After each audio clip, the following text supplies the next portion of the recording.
Oke, halo semuanya. Hari ini kita akan bedah salah satu konsep teologi yang paling fundamental, yaitu doktrin manusia.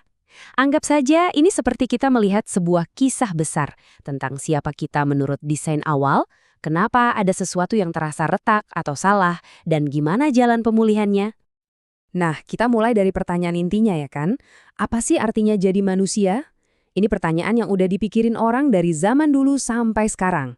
Dan kerangka teologis yang akan kita bahas ini menawarkan satu alur cerita yang sangat spesifik untuk menjawabnya. Jadi, titik awalnya adalah gagasan bahwa manusia itu diciptakan menurut gambar dan rupa Allah. Ini bukan berarti kita mirip secara fisik ya, tapi lebih ke kita ini dirancang untuk jadi cerminan karakternya, semacam perwakilannya di bumi. Inilah yang jadi cetak biru atau desain asli kita. Konsep gambar dan rupa ini bisa kita lihat dalam beberapa hal yang bikin kita unik. Pertama, aspek moral. Kita tuh punya semacam kompas di dalam diri yang tahu mana benar, mana salah. Kedua, spiritual. Kita punya sisi non-fisik yang bikin kita bisa punya hubungan dengan Tuhan. Ketiga, mental. Ya, kemampuan kita buat berpikir logis, kreatif, dan abstrak. Dan yang terakhir, relasional. Kita diciptakan untuk saling terhubung. Semua ini, katanya, adalah gema dari sifat Sang Pencipta. Oke, lalu apa aja komponen kita? Menurut pandangan ini, manusia itu punya dua bagian. Ada tubuh, ya bagian fisik kita yang kelihatan, dan ada jiwa atau roh, yaitu bagian dalam diri kita yang nggak kelihatan. Nah, penting untuk dicatat, dalam teks sumber ini, istilah jiwa dan roh itu dipakai bergantian untuk menunjuk ke satu hal yang sama. Esensi diri kita yang akan terus ada bahkan setelah tubuh kita mati. Pertanyaan berikutnya udah pasti ini kan, kalau desain awalnya begitu bagus, begitu mulia, kok kenyataannya sekarang kayak gini? Kenapa ada begitu banyak penderitaan, kerusakan, dan hal-hal yang nggak beres di dunia, bahkan di dalam diri kita sendiri? Di mana letak kesalahannya? Nah, menurut sumber kita, momen krusialnya ada di sini. Ini bukan cuma cerita tentang makan buah loh, tapi ini adalah momen di mana penilaian manusia tentang apa yang baik dan diinginkan mengambil alih perintah Tuhan tentang apa yang benar. Terjadi sebuah pergeseran otoritas yang fundamental dari percaya pada firman Tuhan menjadi percaya pada penilaian diri sendiri. Dampak dari tindakan itu ternyata nggak berhenti di satu orang. Konsep teologisnya disebut dosa warisan. Ini adalah gagasan bahwa keretakan itu sekarang jadi kondisi yang sistemik, yang diturunkan ke semua manusia. Ada dua aspek utamanya. Kesalahan warisan, yaitu status bersalah, dan kerusakan warisan, yaitu natur kita yang sekarang cenderung pada kejahatan.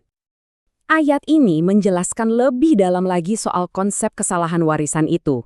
Idenya adalah, karena dosa satu orang itu, seluruh umat manusia jadi ikut dianggap bersalah.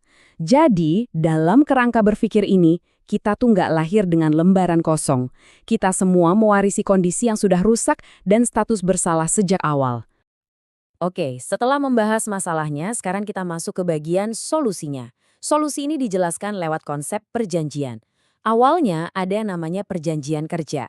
Gampangnya, kalau kamu taat secara sempurna, kamu akan diberkati. Tapi, ya, manusia gagal. Nah, sebagai gantinya, diperkenalkanlah perjanjian anugerah yang dasarnya beda total. Fokusnya bukan lagi pada apa yang kita lakukan, tapi pada anugerah dan janji Tuhan. Dan inilah janji inti dari perjanjian anugerah itu. Coba perhatikan perbedaannya. Ini bukan lagi soal manusia yang berusaha keras biar diterima Tuhan. Justru sebaliknya, Tuhan yang berinisiatif dan berjanji, aku akan menjadi Allah mereka dan mereka akan menjadi umatku. Ini adalah janji yang sifatnya relasional, bukan lagi transaksional. Jadi, kalau kita rangkum, alur ceritanya jadi jelas banget. Ada 3 babak utama. Pertama, cetak biru. Kita diciptakan dengan mulia dalam gambar Allah. Kedua, keretakan. Desain itu rusak parah karena dosa dan dampaknya dirasakan semua orang. Dan ketiga, jembatan. Ada jalan pemulihan, tapi bukan karena usaha kita, melainkan lewat sebuah perjanjian anugerah yang murni berdasarkan janji Tuhan. Nah, ini semua membawa kita ke pertanyaan penutup untuk kita renungkan. Terlepas Anda setuju atau tidak dengan kerangka teologis ini, mempelajarinya bisa memberi kita sebuah kacamata baru untuk melihat diri kita. Jadi pertanyaannya adalah, bagaimana kisah tentang siapa kita, apa yang salah dengan kita, dan bagaimana solusinya ini mempengaruhi cara Anda memandang hidup Anda hari ini?